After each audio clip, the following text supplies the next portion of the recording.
Parduc M25 Skate Sharpening.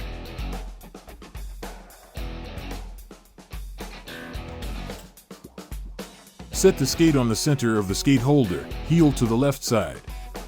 Make sure that the plastic parts of the skate are not touching the holder frame.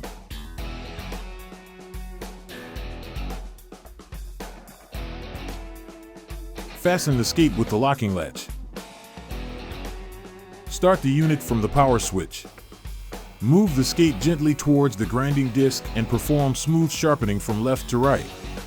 Keep the skate and pressure steady for the whole procedure.